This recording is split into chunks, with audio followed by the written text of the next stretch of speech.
למה אתה לא בעבודה?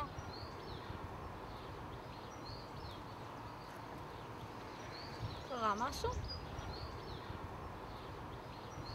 באתי לדבר איתך. אני מתגייס היום לצבא. מה? כן, לא הייתה לי ברירה. לא הייתה לך ברירה, אתה מדבר כאילו אין לך בכלל מה לאבד פה. למה שאני אאבד פה משהו? כי ככה זה בצבא הזה שלך, אנשים מאבדים דברים. לנו זה לא יקרה. אני אלך ואני אחזור. את תראי. אבל למה שתלך דווקא עכשיו?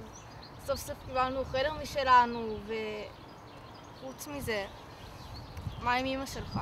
פשוט תקום ותלך, אחרי מה שקרה לאבא שלך? מה את מערבת את אבא שלי בזה? אבא שלי היה גיבור.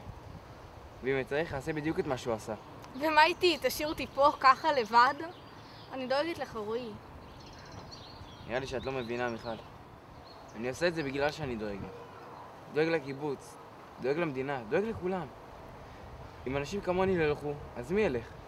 כל אלו הם הסתדרו בידיך, אבל אני לא יכולה להסתדר בידיך. ממש אגואיסטית, מיכל. למה שלא תבוא איתי? תהיי חובשת נהדרת. אנחנו כבר לא בפלמ"ח. טוב, אני הולך.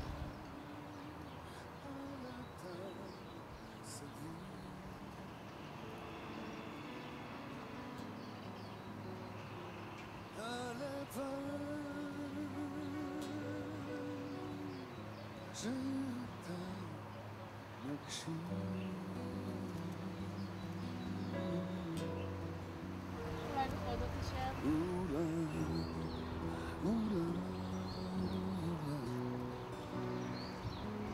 אתה בא והולך אליי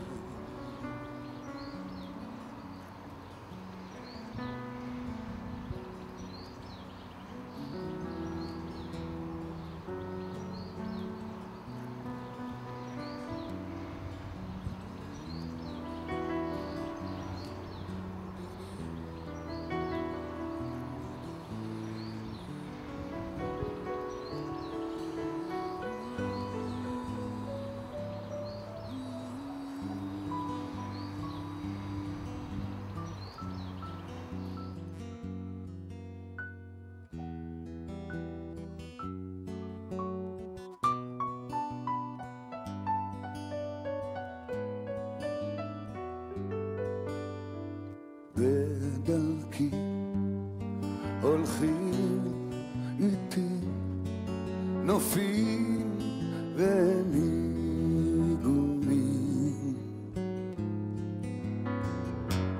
ופנים פנים אתה בא והולך אליי